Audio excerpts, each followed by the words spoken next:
प्रश्न पत्र भी लीक हिंदुस्तान में, सिर्फ बिहार में, और ये 5वें बार आग लगी है वर्तमान सरकार के कार्यकाल में।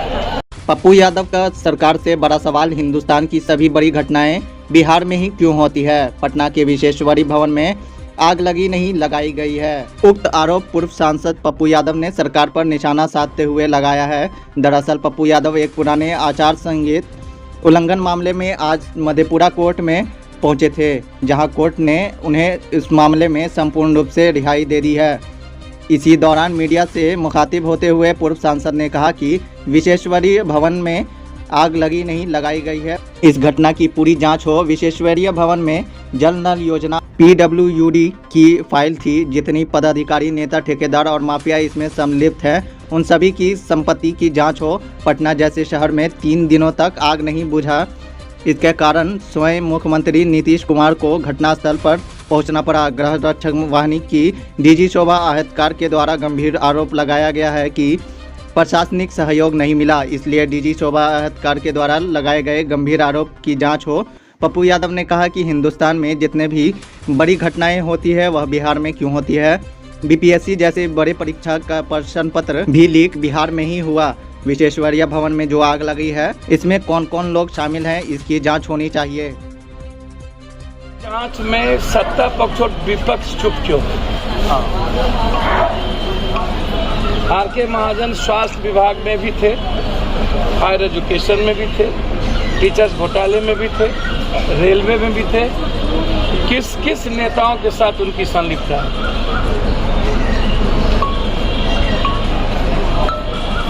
और जाति जनगणना लालू यादव ने जब किंग मेकर थे, देवेगौड़ा गुजरात प्रश्न पत्र भी लीक हिंदुस्तान में, सिर्फ बिहार में,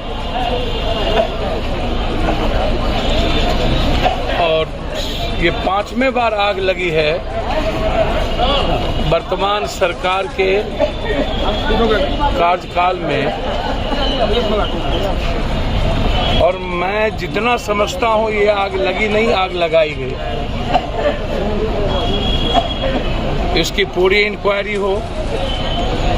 वहाँ जल नल योजना का पूरा फाइल था, RU का फाइल था, PWD का फाइल था। जो पदाधिकारी, नेता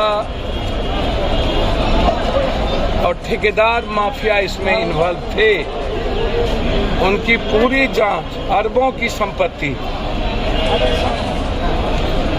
और पटना में 3 दिनों तक आग का नहीं बुझना, स्वयं नीतीश कुमार को सामने जाना पड़ा। शोभा आहतकर जो DGP हैं, उन्होंने गंभीर आरोप लगाए हैं कि प्रशासनिक कॉपरेशन नहीं मिली। शोभा आहतकर के आरोप की जांच हो। विश्वेश्वरैया भवन में जो आग लगी है, इसमें कौन कौन लोग इन्वॉल्व हैं, पूरी जांच होनी चाहिए। शॉर्ट सर्किट से इतनी बड़ी आग नहीं लग सकती। ये आग इतने पैमाने पर तब लगी है जब या तो पेट्रोल या किरोसिन बड़े पैमाने पर छिड़काव करके तब आग लगाई गई। मैं जांच, फॉरेंसिक रिपोर्ट की मैं मांग करता हूं। ये बड़े घोटाले को दबाने के लिए, जेल से बचने के लिए इस आग को लगाई गई है।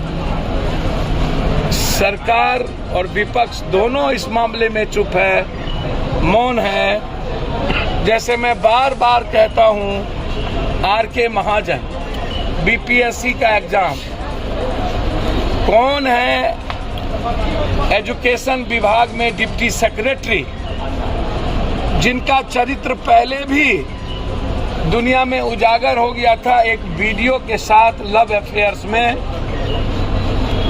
प्रेगनेंसी हुई थी, बाद में शादी दबाव पे करना पड़ा। RK महाजन के साथ साथ हायर एजुकेशन में जो डिप्टी सेक्रेटरी उस था रिकॉर्ड, और इनको जो है सो आरोप से मुक्त कर दिया गया है। आचार संहिता का मामला था। आचार संहिता हनन का मामला 2015 इलेक्शन का, जिसमें इन पर आरोप था कि इन्होंने आचार संहिता का उल्लंघन किया है। उक्त आरोप से आज संपूर्ण रूप से इनको बरी कर दिया गया। किसको है? ये सीजीएम प्रथम एमपी एमएलए के स्पेशल कोर्ट है। स्पेशल कोर्ट एमपी एमएलए के द्वारा इनको आज सभी आरोपों से मुक्त कर दिया गया है। इस केस में जयप्रकाश सिंह भी एक अभियुक्त थे, उनको भी रिहा कर दिया।